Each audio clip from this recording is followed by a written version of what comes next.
Thank you. Thank you for being here. I'm Henry Smith. I teach here. Let me give an explanation of the origins of this panel, if it needs any explanation, and briefly introduce our panelists. This is the panel on the cost of accidents. As you will recall, we have said over and over, this is a conference that was designed in 2020.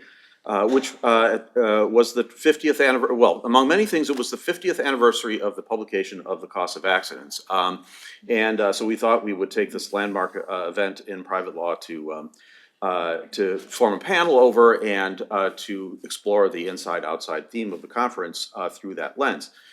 This isn't the 50th anniversary of the cost of accidents anymore.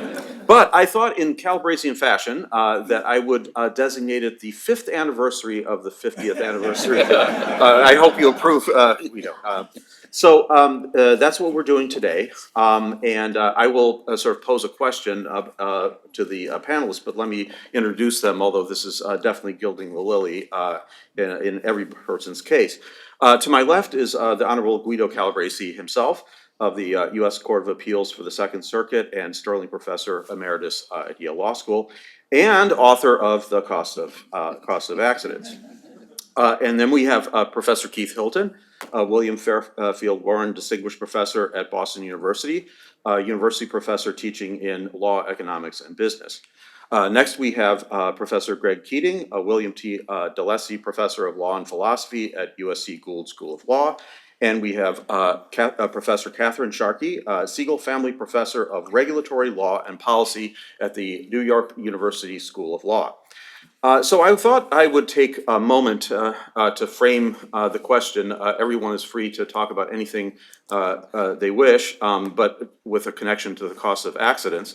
But I thought I would ask specifically, if that's the right word, for you to comment on the relationship or how you see the book, The Cost of Accidents, in terms of its perspective on private law, tort law and private law more generally. This could be in terms of Guido's later distinction between law and economics on the one hand and economic analysis of law on the other.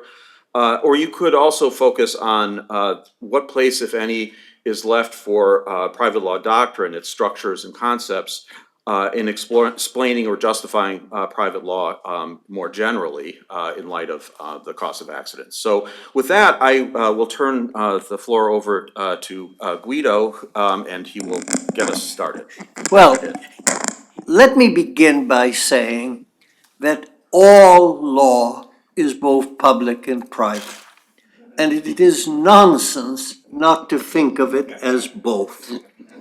And I mean the areas of law that one thinks of as being public, because in each of them there are individual relationships that are fundamental and must be met, and those laws that some people claim to be private, because in those areas the law is always made to structure the beings and behavior in society. So we start with that.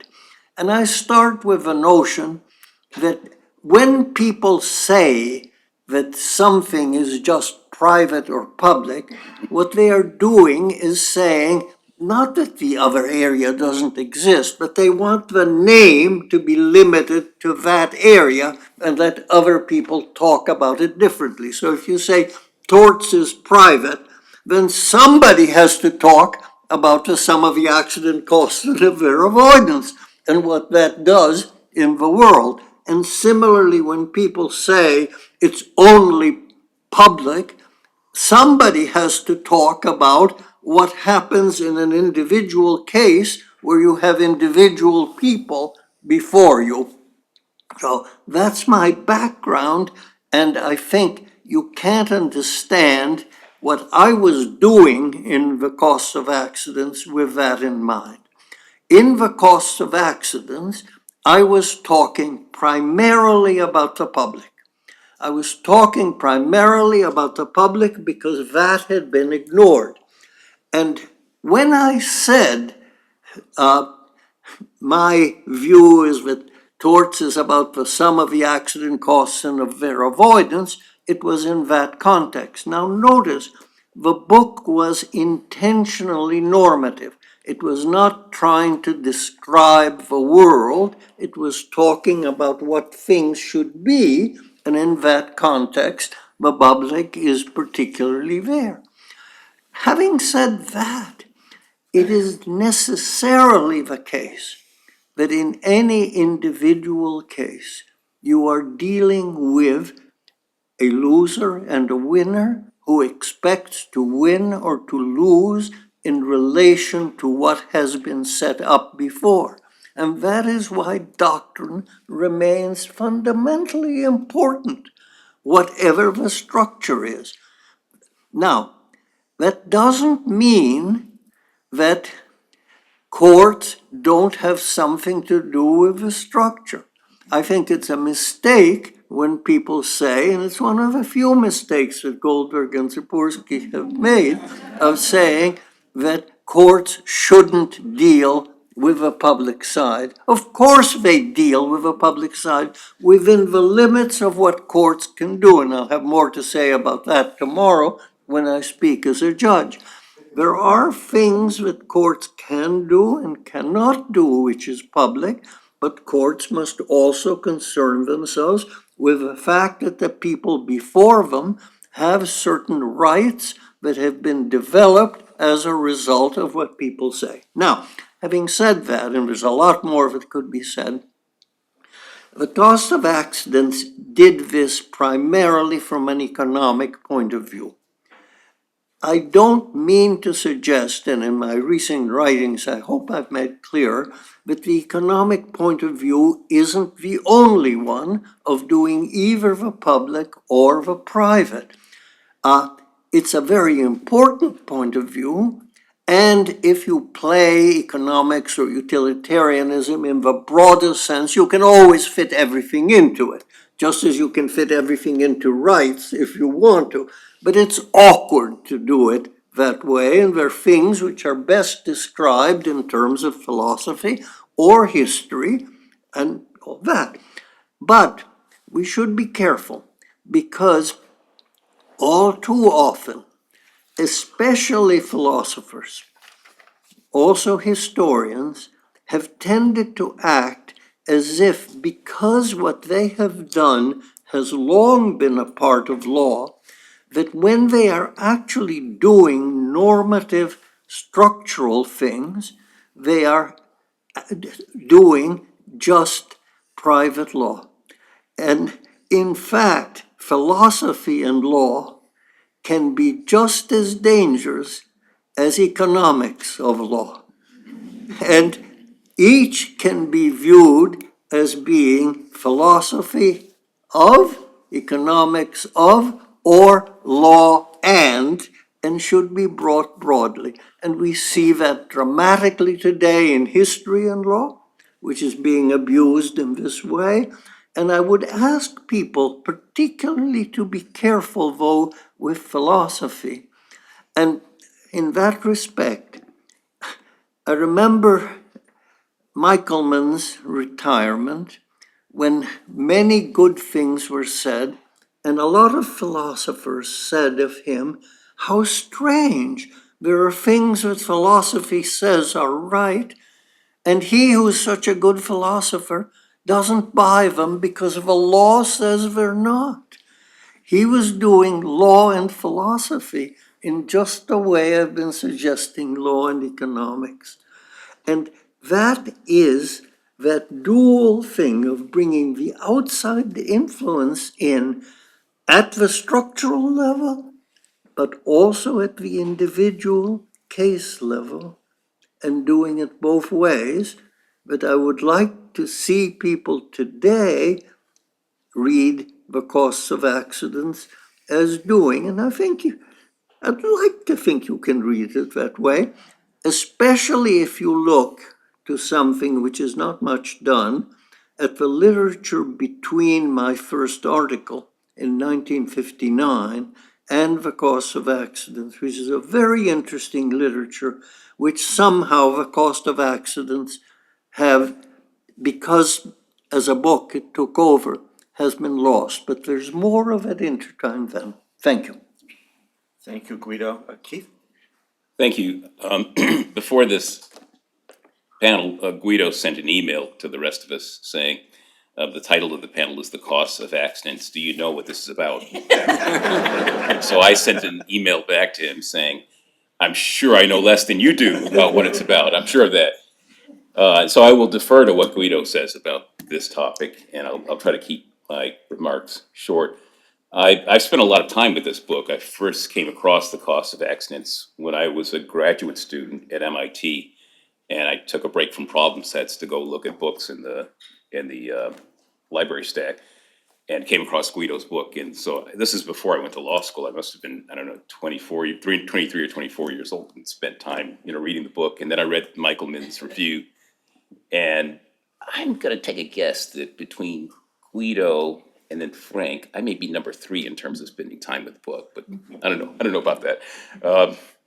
I spent a fair amount of time thinking about the book and looking at it, from the time I was before I went to law school, from the time I was a graduate student in economics.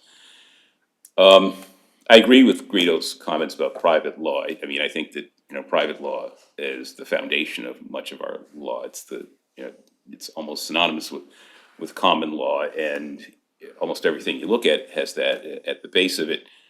When I think of Guido's book, I like to think of actually 2 early pieces by Guido. One is the book, The Cost of Accidents, and the other is the article about property rules and liability rules. And they set different foundations for law and economics. Property rules and liability rules is foundational for what we call law and economics. The cost of accidents is foundational, in my view, for economic analysis of law. And why do I say that? Well, the cost of accidents sets out a pretty interesting objective function for what the law is supposed to be. This is sort of a detached view about the law, an external view of the law. If you were a philosopher king and you decided what does law have to do, what's the objective function that you would set? And Guido says, well, you want to minimize accidents, plus the cost of avoiding accidents, plus the administrative costs. And that's pretty much the objective function that explains much of economic analysis of law today. I mean, so there it is, right there in 1970, sort of laying out the program for what economic analysis of law is all about. In that sense, the book is foundational for setting out what the program is, at least in this portion of law and economics, the portion you would call economic analysis of law.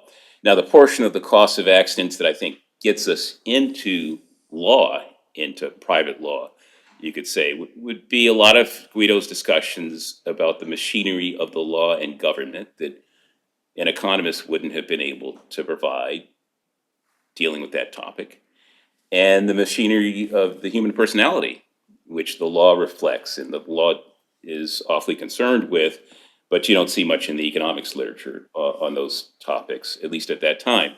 So in that sense, the book was taking concepts from the law, dealing with issues that lawyers are familiar with, but under an objective function about what the law is about that was pretty novel for lawyers at the time, and especially in the area of tort law, because I would say that Guido's book revolutionized thinking of tort law at the time when it was published.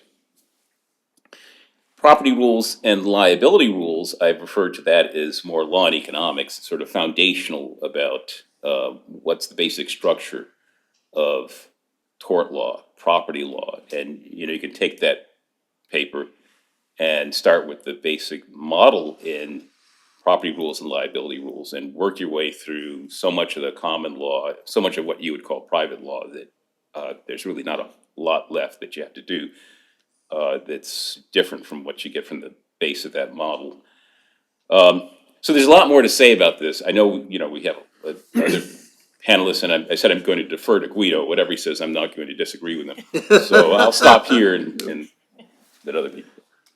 So first I wanted to say what a pleasure it was to be on this panel, but also to reread The Cost of Accidents after years. And when I finished it, I thought, it's sort of interesting. There's a Chicago School of Law and Economics. There isn't a Guido School. And when I was thinking about that, I then started thinking about, came to mind was David Foster Wallace's famous article on Roger Federer.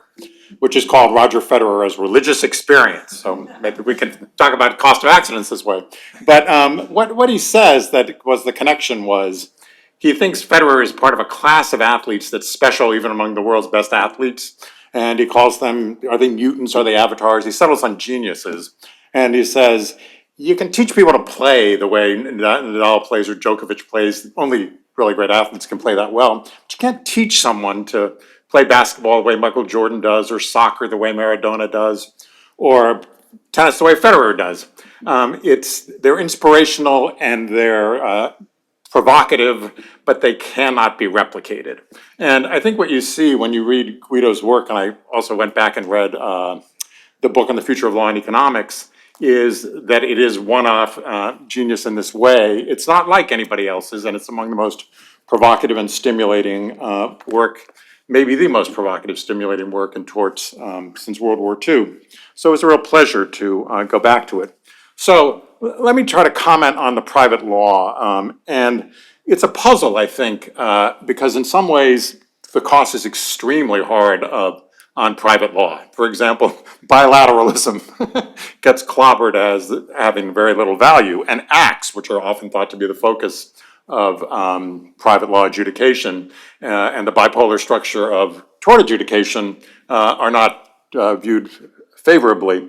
And there's a view, as Keith said, that there are several objective functions, or you want to minimize primary accident costs, you want to minimize secondary, and then you want to just ask, how effective are various institutions as instruments for realizing this? And there's other great work that endorses the idea that some of the fundamental concepts of torts are just weasel words that we must pour meaning into by appealing to objectives that the law might realize. So you might think there's patterns of outcomes and objectives, and that the law drops out in the center. But there are other things that particularly come up in the later work, if I can and talk about the future of law and economics, which suggest a much richer relation between law and both economics and instrumental thinking generally. And there's an example that you give in The Future of Law and Economics about the puzzle of altruism, which is, so you can't command altruism and you can't produce it as a market good. But that's not to say that the market can't do anything to stimulate altruism. And there's this wonderful discussion that includes the charitable deduction and says essentially that if you institute a charitable deduction, you do get a certain amount of altruism understood, particularly as a social good, so that the charitable tax deduction produces a certain amount of altruism, and it's got a resiliency that it will persist a certain time even if you pull away the charitable deduction. And what you see here is a place where law is both ends and means, so it's both constitutive and instrumental. And it's constitutive in the sense that the good that you realize here couldn't be realized without this legal institution, because it's not just giving, but it's also giving money as part of a system that you realize will function as a charitable system. And you simply couldn't realize that without the institution. But of course, it's also a means, because it's a means to an end, which is the altruism of giving, and it is a form of instrumentalism, but it's an indirect form of instrumentalism. You couldn't accomplish this directly.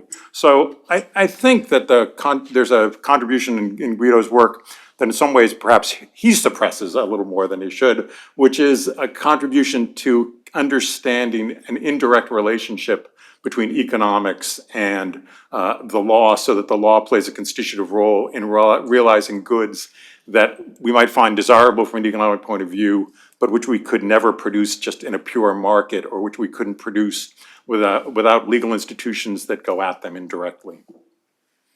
Thank you, Greg. Great. So I too reread The Cost of Accidents. And what was interesting is when I had the book out at home, my daughter said to me, "You've read that book before, haven't you?" And I said to her that Guido is my Jane Austen. And she understood immediately all of the dimensions of that, both the wit and the succinct prose, as well as, I think, this idea. In fact, she is in a project at the moment reading with her grandmother a Jane Austen book, of the idea of encountering a book at different stages of life. And I didn't know what Keith or Greg was going to say, but my first encounter with the cost of accidents was as an undergraduate economics student at Yale, where I, tired of the economics library, et cetera, started going to the law school because it had a beautiful library and reading there, and encountered this book, and it was enormously exciting and interesting, and probably had some causal link in terms of my eventual moving from economics, into law. In terms of anniversaries, you might know this is the 250th of Jane Austen. I didn't think there was anything that unusual about 55th, because my first encounter in the academy was over in Guido, you probably remember this, it was the 35th anniversary of the cost of accidents. There was a conference at University of Maryland, and I reread, I can't say how many times, I don't want to vie with Keith, who's read it more times. I've read this book a lot of times. I keep rereading it, I teach out of parts of it. But at that time, I reread it in full, and I ended up writing a short little piece called Revisiting the Non-Insurable Costs of Accidents. And it kind of spawned a lot of thinking that I then did thereafter on punitive damages and where that fit in to the structure that Guido put in. And this time, I guess this is the Jane Austen kind of reliving. As I reread the book, it was amazing that there was something else that really resonated, again, to be self-referential in some recent work that I've done,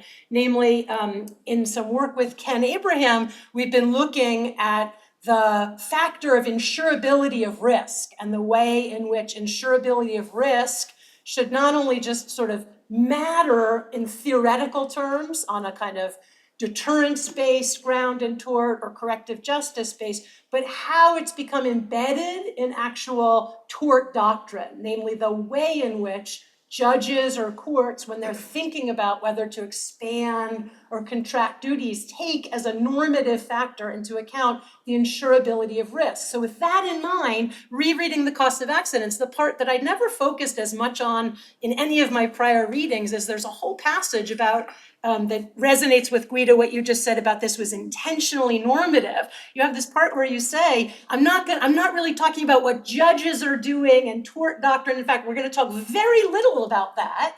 And I thought to myself, in the 55-year time span from 1970, and by the way, I never forget how old the book is, because I was born in 1970. So we were so it's fun, so 35, 55, here's to 75, 95, right? They're gonna just do it that way. But I thought to myself, in that 55-year framework, the way in which certain of these normative, one might call them extrinsic, one could say instrumental, policy-based economic factors have become imbued in tort doctrine and structure, I think is really phenomenal. It's phenomenally interesting. So as John and Ben know, one of my sharpest critiques of a theory like civil recourse theory, to the extent it says that it's not just being normative, but descriptive of actual tort doctrine, right? If judges are taking into account some of these kinds of factors and embedding them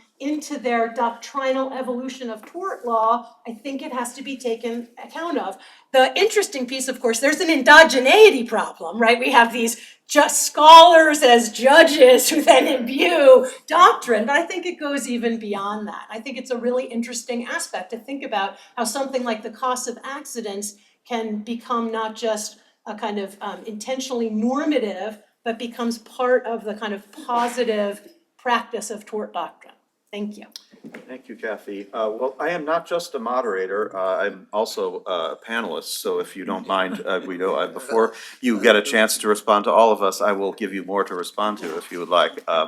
So I took torts from Guido, and that was a very memorable experience for me, as for many other people. And I was a very diligent student, so I went off to the Yale bookstore and bought my copy of The Cost of Accidents. This is literally the copy, and I know that it is because when I decided to reread it, I discovered the charge slip from the Yale bookstore with September 1993 on it, and so it was quite, as Keith said, quite a nostalgia trip. Actually, everybody's having a nostalgia trip right here today over the cost of accidents. I have to say, when I took Guido's class, I was not certainly attuned to private law as such back then. I was attuned, I knew that the Yale Law School was imbued with legal realism, that legal realism was still in the air and you could almost cut it.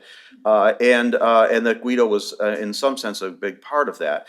When I read the book, part of the nostalgia trip was that I realized, yes, that was true, that the legal realism was very much alive and well. You could call it post-legal realism, you could say, we're all legal realists now, or something like that. I'll get to that in a minute.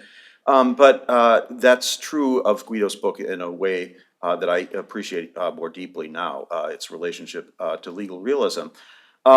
And when I read the book, I was very much struck, at least at first glance, at how very external the perspective of the book is. And that's partly related to the reasons that Guido said, but also, as others have said, there was a very relentless pursuit of the external perspective. Not saying that's the only external perspective, but I'll elaborate. However, I do think that in a way, sneaking in behind the curtain, in the margins, there's a potential for the internal perspective that I don't think would contradict the book if it were drawn out more. So let me offer a little anecdote. So I took torts from Guido, and some of the conventional wisdom was, oh, well, you learn all about cheapest cost avoider, but you don't learn much about torts. And I know you've heard this before, but when I got out of law school and torts came up, in all sorts of contexts, I realized that I'd actually learned a lot of tort doctrine, and I thought, oh my goodness, somehow that got in there, even though it didn't seem so at the time. I think that's related to the points I'm about to make.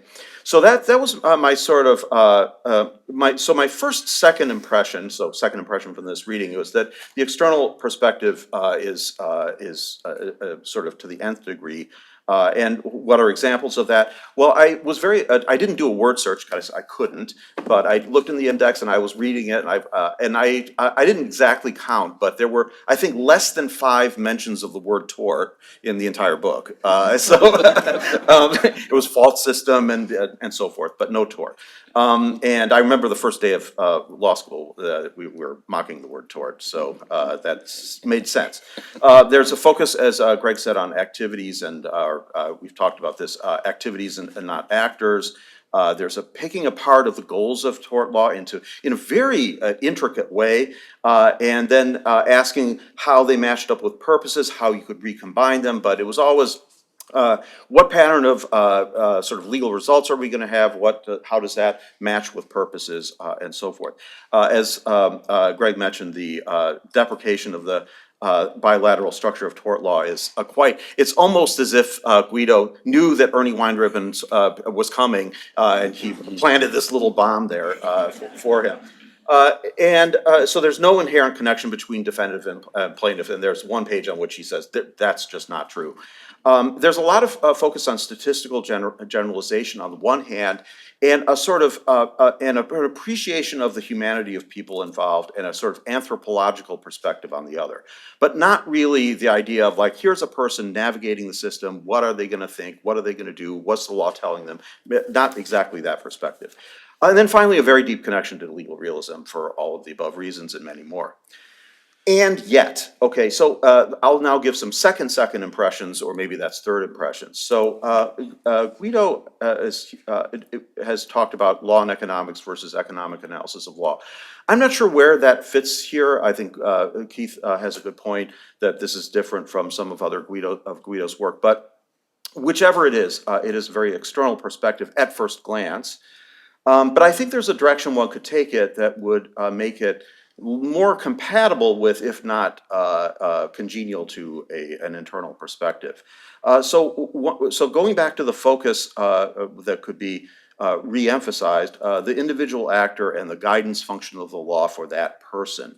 What is that? Well, part of what's true of private law is that the private law uses structures and concepts and that structure that environment for the individual. And one major theme of private law theory is that maybe that structure, that message, that environment that's created is some kind of local form or form of local morality, a justice between the parties, including the concepts like duty and causation and so forth that that go along with that. And it might be that those structures, such as they are, they may not be justifiable on, you know, under the microscope in terms of efficiency or fairness and so forth in every given instance, but the question might be, how does this work as a system? How does this scale up to everybody? How does this fit in with other social institutions? And maybe the answer then is that these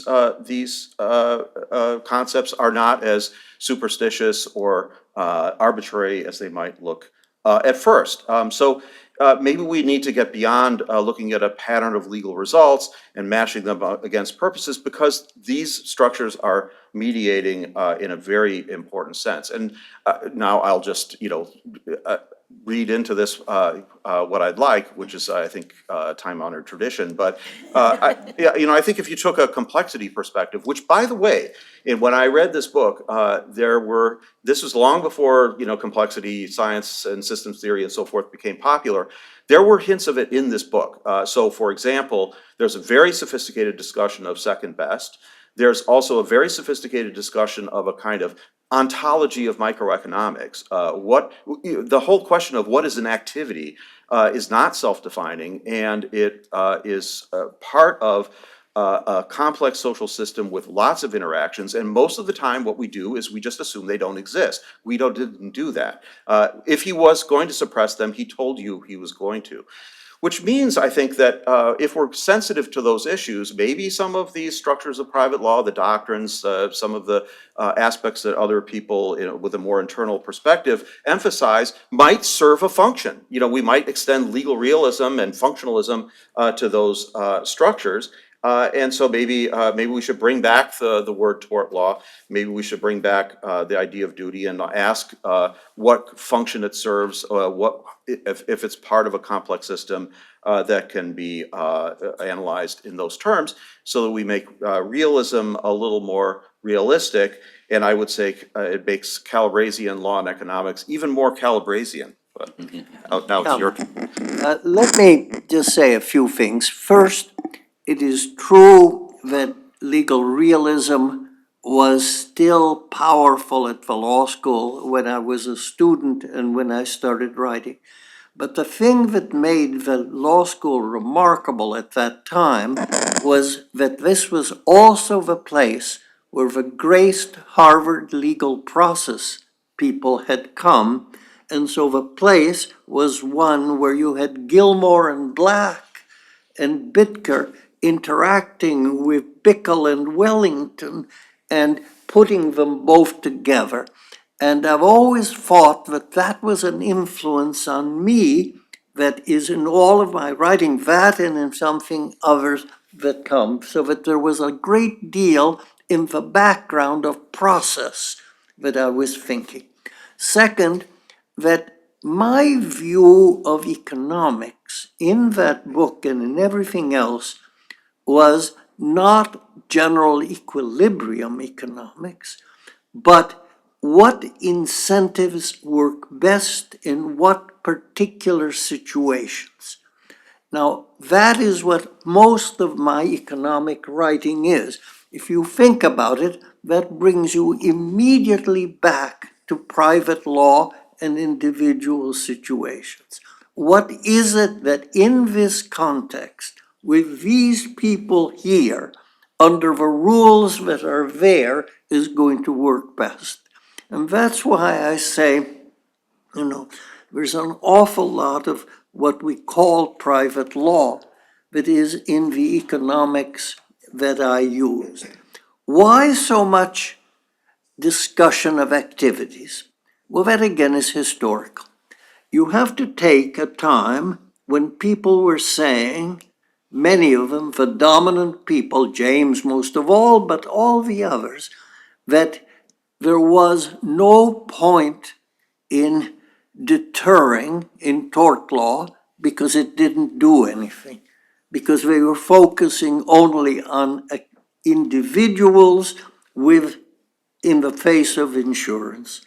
And the emphasis that I made on activities was not to deny the individuals, but just to say that some things that they had rejected worked when you moved to the activity level.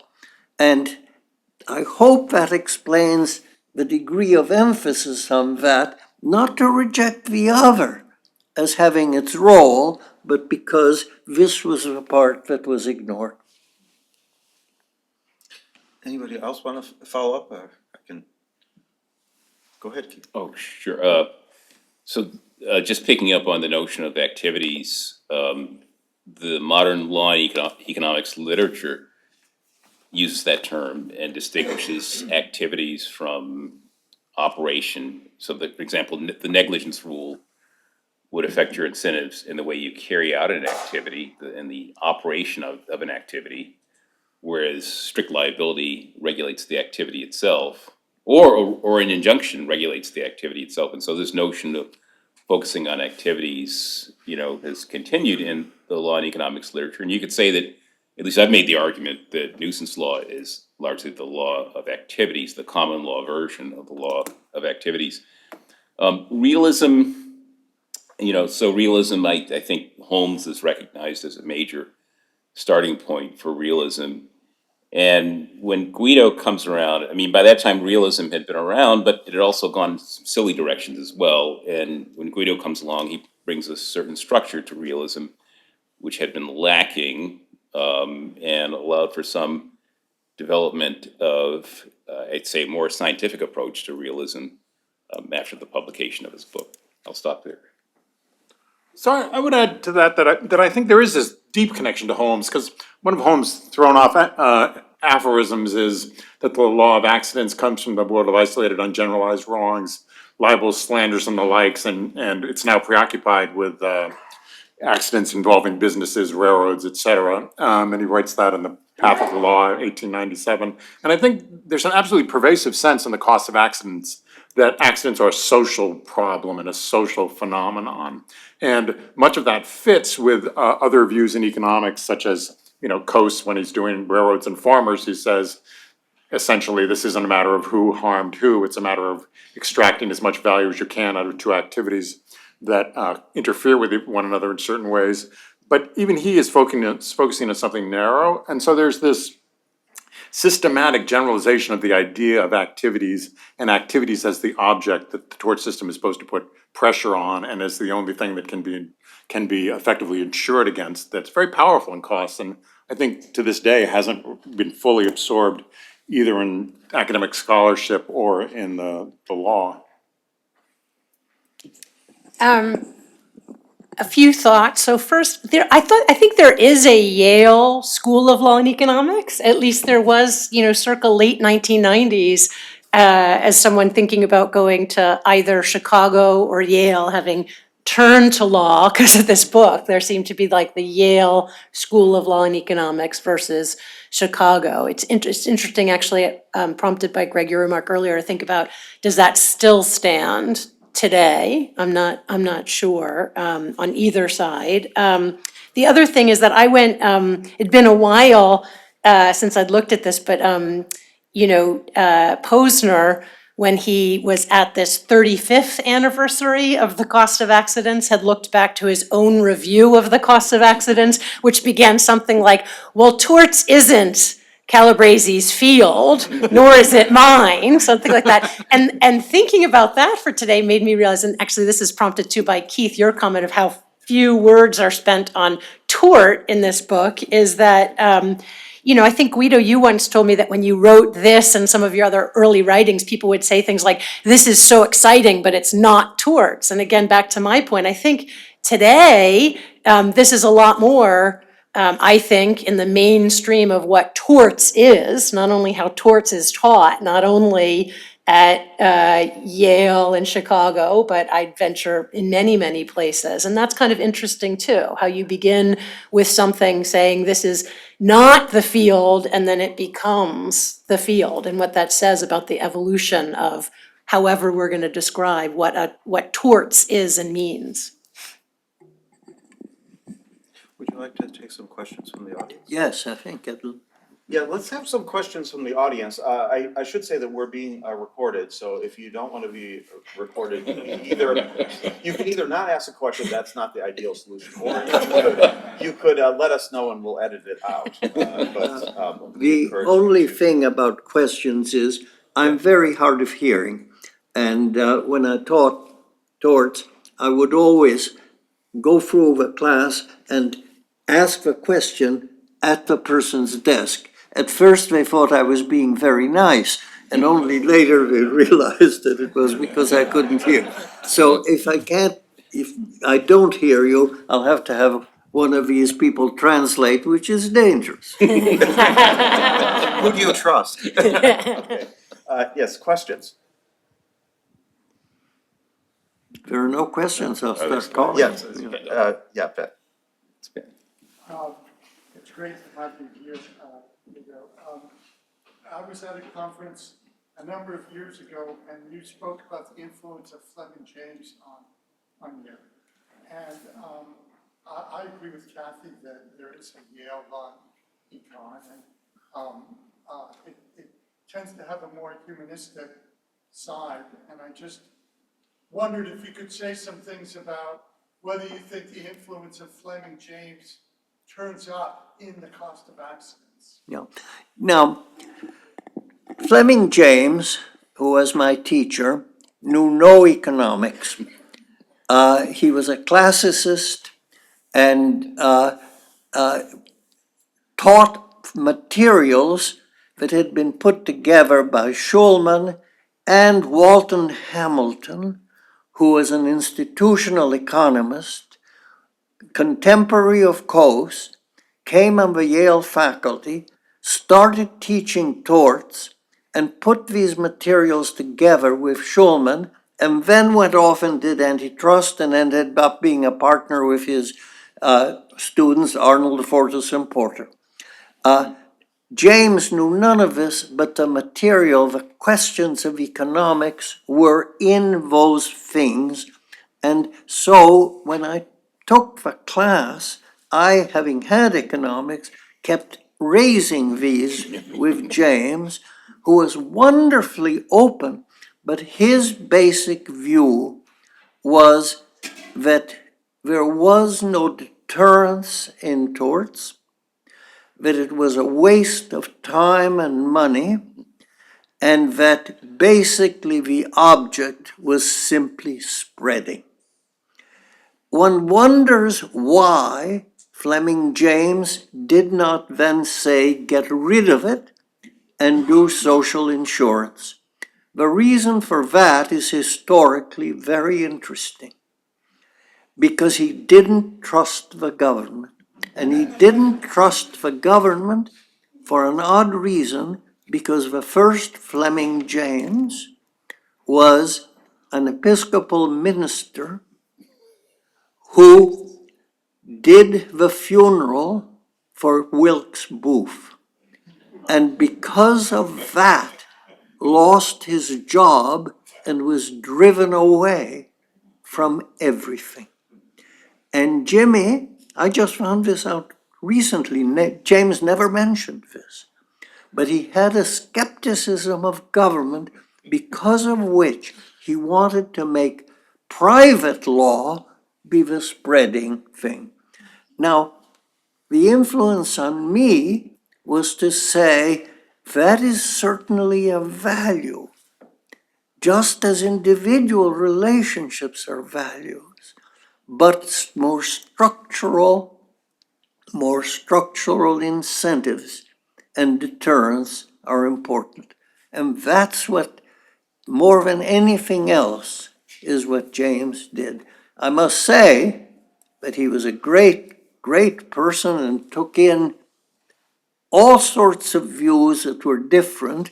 I remember particularly how before he was appointed, he thought that Ralph Winter, the man you clerked for, was impossible, and he read his first article, very conservative, very different from Jimmy, and Jimmy became his biggest backer on the faculty. He was that kind of person, and he saw what I was doing, and he said, with a special affection, that a teacher has for a student who has pushed the quest further, who has gone in a direction beyond his and done that. So that's. Thank you. That was Ben Zapersky of Fordham, and I should ask people to identify themselves and their affiliations. So please, somebody do that. Yes. Vic Goldberg, formerly Columbia. I have a question, Keith sort of brought it up a little bit. In the law of negligence, if I am driving a car and one time in a million, I run through a stop sign and injure somebody, I'm negligent. It doesn't matter if 1 million, 1 out of a million, or 2 million. If, however, I am designing a driverless car, and we set it up so that that driverless car runs a stop sign 1 out of a million times, then the question, is that negligent when it actually hits somebody? When we worry about the denominator. I've written a book in Italian about driverless cars.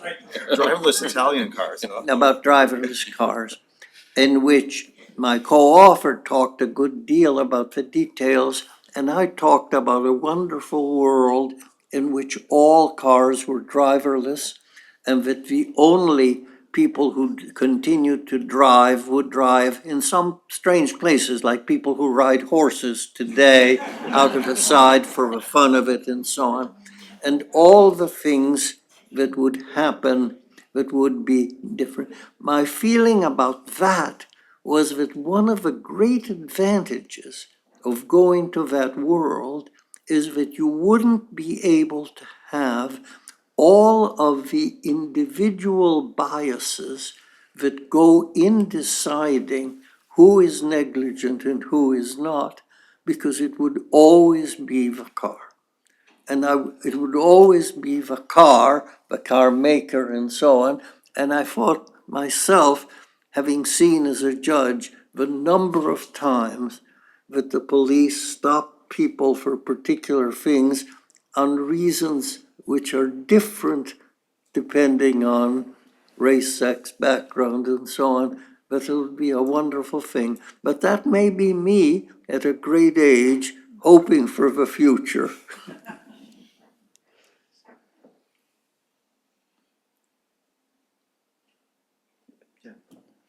John Goldberg, Harvard. So thank you, Guido, and thank you, panelists. This is fascinating, and I join everyone in congratulating you on the 55th anniversary of an incredible book. I did not study economics. I did not read it in graduate school, but I did read it in law school, and one of my prized possessions is a signed copy of The Cost of Accidents, which sits in my office right near my desk, so I'm grateful for it. I guess my question is, the time at which you were writing in 1970, Ben and I had speculated, and so I'd love to hear whether there's any plausibility to the speculation, that in that time when you were writing, it was not a time when concepts like social norms and things like duty and obligation were high on the list of well-regarded concepts, that they were thought to be a bit sort of stodgy, conservative, confining, that a kind of non-conformism, intellectual non-conformism was part of the story of costs of accidents and part of the reason why you approached the subject the way you did. And so I'm just curious if you can take yourself back to that period leading up to 1970, of whether the whole ethos of the 1960s in the United States, where there was a lot of breaking with tradition, suspicion of social norms, worries that things like duty were things that squares from the 1950s dealt with, whether that is in fact any aspect of the book. Yeah, I think that is the same thing as being linked to talking about activities as against acts. That is, seeing that certain things, like duties and so on, were gone, one of the things that I was trying to do is to say that many of the things that these stood for still had a function if you turned them in a slightly different way. If you dealt with incentives to activities, if you dealt, then do we dare call it, duties of activities and so on. It was not that the others weren't there, but it was something that had been rejected, and so something had to be done.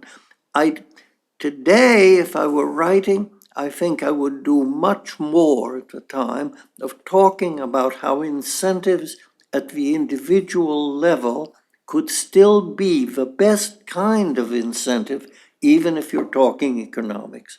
Now then, somebody might say we can talk about them better if we talk about it in philosophical terms, but that's fine. That's just which language is the most efficient, dare I say it. But it is certainly the case that in that sense, that book was very time-based. And the first article that I wrote is both different in it and has something of it. I mean, you're talking almost 10 years before, and you see that link and lack of link.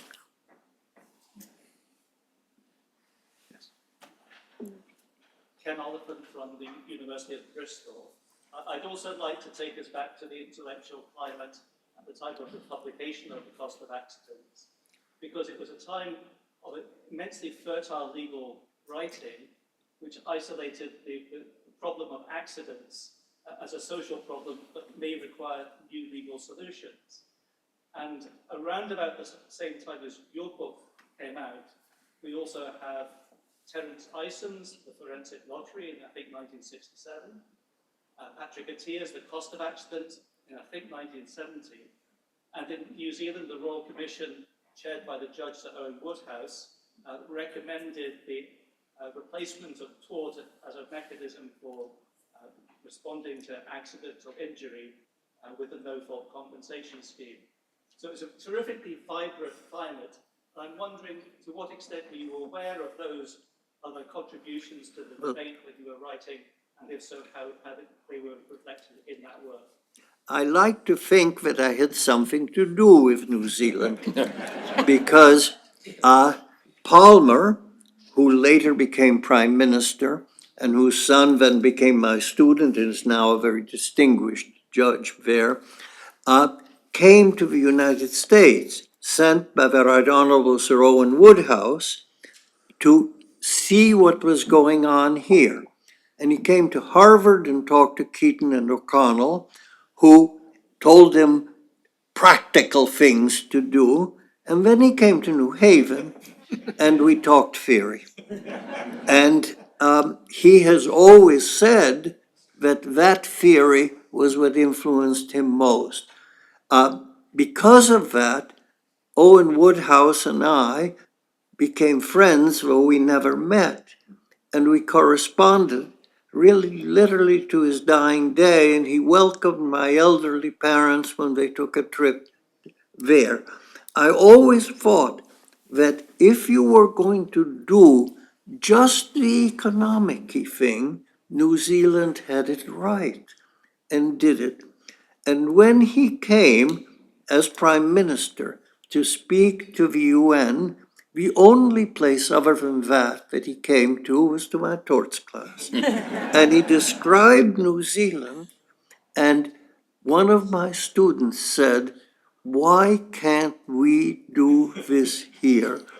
And he gave an answer which was dramatic and right then and right now. Think again of Fleming James, because you do not trust your government. And that was why that way of dealing with it, and then letting any number of individual things be dealt apart, taking torts out and doing, was something we couldn't do.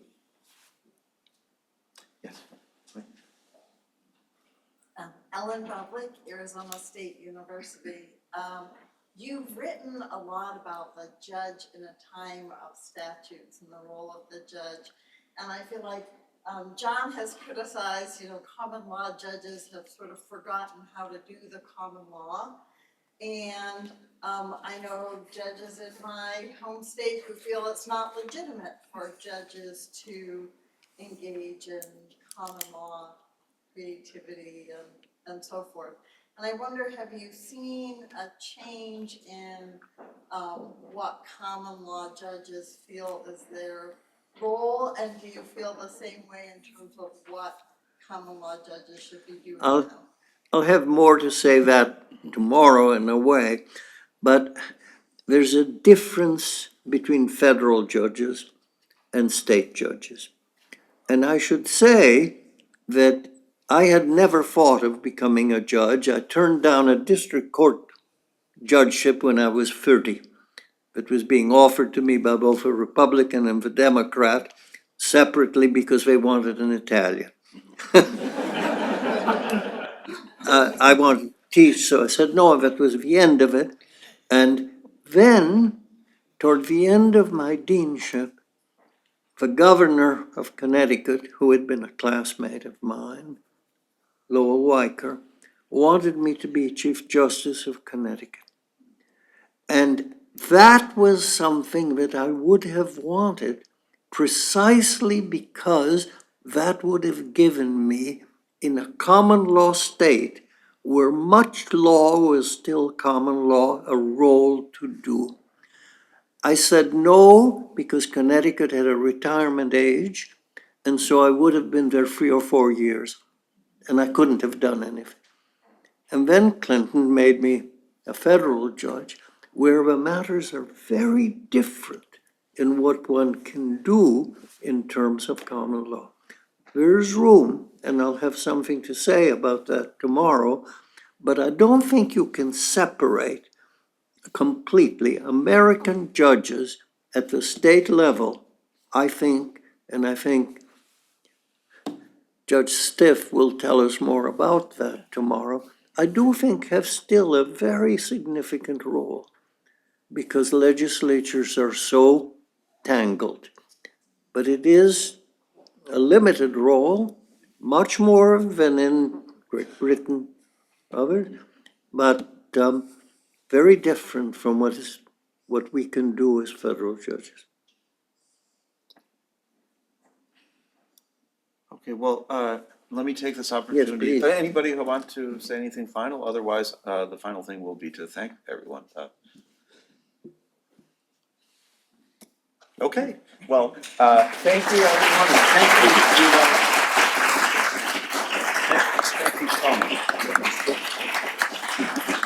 Nice to do. It's a nice thing to do.